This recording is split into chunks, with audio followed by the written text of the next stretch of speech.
Hadirin dan hadirat yang dirahmati Allah Subhanahu wa taala, kita lanjutkan bahasan kita masih tentang keutamaan bersedikit-sedikit dalam dunia. Hadis ke-486 wa an Abi Hurairah radhiyallahu anhu, dari Abu Hurairah radhiyallahu anhu, beliau berkata, qala Rasulullah sallallahu alaihi wasallam, Rasulullah sallallahu bersabda, yadkhulul fuqara'u al-jannata qabla al-aghniya'i bi khamsi mi'ati amin. Rawahu Tirmidzi wa qala haditsun sahih.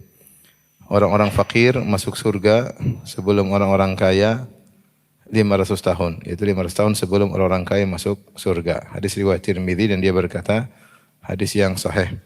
Hadis ini menjelaskan tentang bahwasanya orang miskin lebih dahulu masuk surga daripada orang kaya. Maksudnya orang miskin yang bersabar lebih dahulu masuk surga dari orang kaya yang bersyukur. Ini orang kaya juga masuk surga. Yang miskin juga masuk surga, hanya saja orang miskin lebih dahulu 500 tahun. Hal ini kenapa? Kata para ulama, karena hisabnya orang kaya terlalu lama ya, terlalu lama.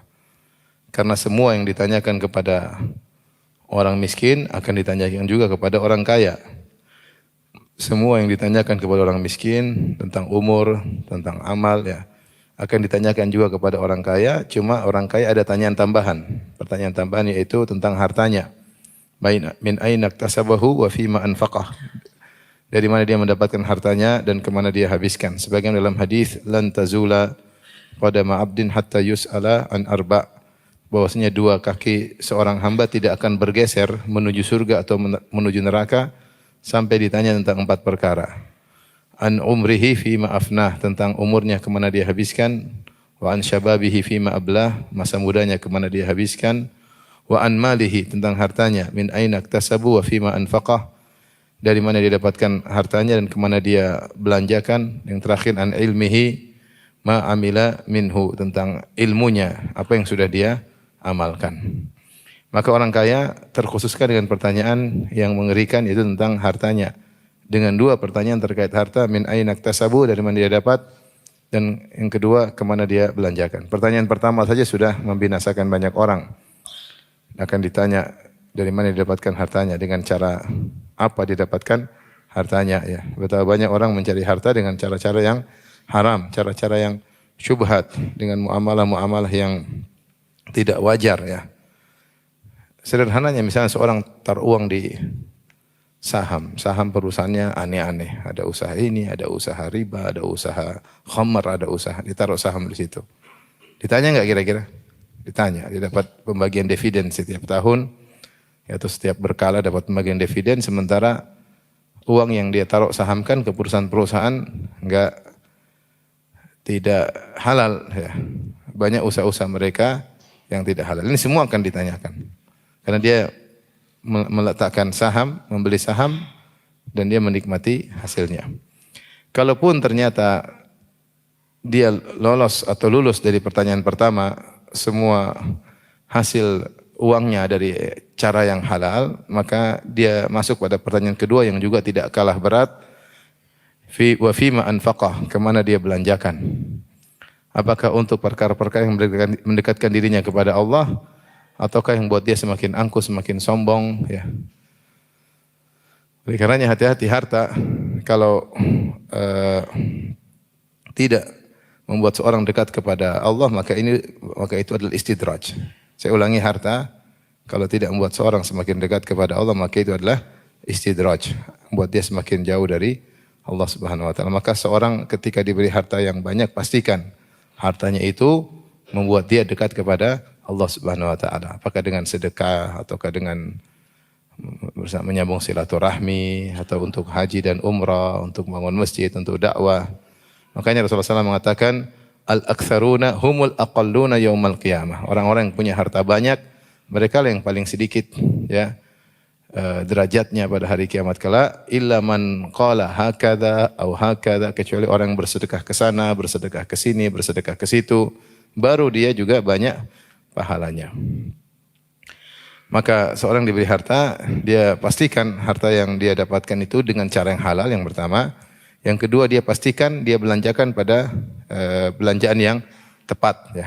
Karena ditanya bukan berarti saya punya uang terserah saya, oh enggak. Kau enggak boleh juga terserah. Karena harta semua titipan dari Allah Subhanahu wa taala dan semua yang memegang titipan dia tidak boleh mengelola titipan tersebut kecuali menurut aturan sang pemilik sejati, menurut aturan sang pemilik yang sesungguhnya. Kalau ada orang nitip motor sama kita, kita enggak boleh pakai seenaknya. Kalau pemilik motor berkata kau boleh pakai cuma sampai seputar Jakarta, jangan kita bawa keluar kota. Karena pemilik motor sungguhnya melarang. Nah, harta juga titipan dari Allah. Dan Allah punya aturan dalam membelanjakan harta tersebut, ya. Maka tidak boleh kita keluar dari aturan tersebut. Jika kita keluar dari aturan tersebut, maka berbahaya. Maka inilah kata para ulama yang menjadikan para agniya tertunda masuk surganya, tertunda masuk surganya. Karena hisabnya panjang. Dalam sebagian riwayat disebutkan arba'ina kharifan. Sungguhnya orang-orang miskin masuk ke surga lebih dahulu daripada orang kaya 40 tahun. Jadi ada riwayat 500 tahun, ada riwayat 40 tahun. Kata para ulama, ini tergantung perbedaan. Ada yang kalau 500 tahun itu antara yang sangat kaya dengan yang sangat apa? Miskin. Sehingga intervalnya sampai 500 tahun. Kalau yang 40 tahun mungkin enggak terlalu kaya, enggak terlalu apa? Miskin. Jadi jaraknya juga 40 tahun. Ini hisapnya bedanya 40 tahun. Bayangkan kalau ternyata 500 tahun, taruhlah kita seorang kaya, kita kaya banyak guna ini, terus kita cuma dikasih umur 60, 70 tahun, 80 tahun, kemudian meninggal dunia. 50 tahun, 80 tahun yang kita senang-senang, taruhlah kita senang-senangnya 50 tahun. Ternyata membuat kita menantikan 500 apa? Tahun, ya enggak? Jadi, maka seorang punya harta, itu ujian. Allah Subhanahu wa taala berfirman, "Wa nabluukum bisyarri wal khairi fitnah, wa ilaina turja'un." Dan kami menguji kalian dengan keburukan dan juga dengan kebaikan. Dan kepada kamilah kalian akan kembali. Diuji dengan kebaikan, maksudnya dengan kesehatan, dengan kekayaan, dengan jabatan. Ini semua kebaikan tapi merupakan ujian. Wa alamu annama amwalukum wa auladukum fitnah. Ketahuilah bahwasanya anak kalian dan harta kalian adalah fitnah, ujian bagi kalian. Maka ini hadis yang menjelaskan tentang bahwasanya orang yang punya harta banyak akan dihisab lebih lama. Bukan berarti yang di luar masuk surga kedudukannya lebih tinggi. Ini dijelaskan oleh para ulama, di antaranya Ibnu Taimiyah, Ibnu Hajar dan banyak ulama, ya. Bisa jadi seorang kaya meskipun dia masuk belakangan, tapi setelah dihisab ternyata hartanya digunakan untuk banyak kebaikan, maka ketika masuk derajatnya lebih tinggi daripada yang masuk surga di luar. Paham? Jadi bisa jadi orang kaya memang dia hisabnya lebih panjang. Orang miskin sudah masuk di luar, sudah gandeng bidadari, dia masih apa? Nongkrong, ya. Nongkrongnya bukan setahun 2 tahun, 500 tahun.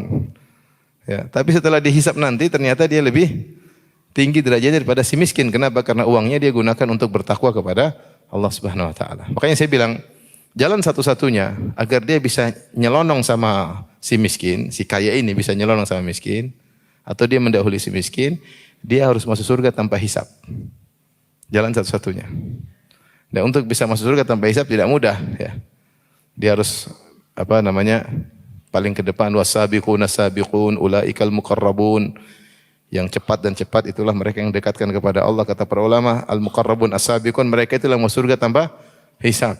Kalau masjid paling duluan, kalau sedekah paling duluan, baca Quran paling duluan, membantu orang paling cepat, nah itu baru masuk surga tanpa hisab. Meskipun duitnya triliunan, dia nyelonong sama orang miskin, Masya Allah. Teman-teman kayaknya lain dada, tapi itu susah. Masing-masing ada resikonya. Jadi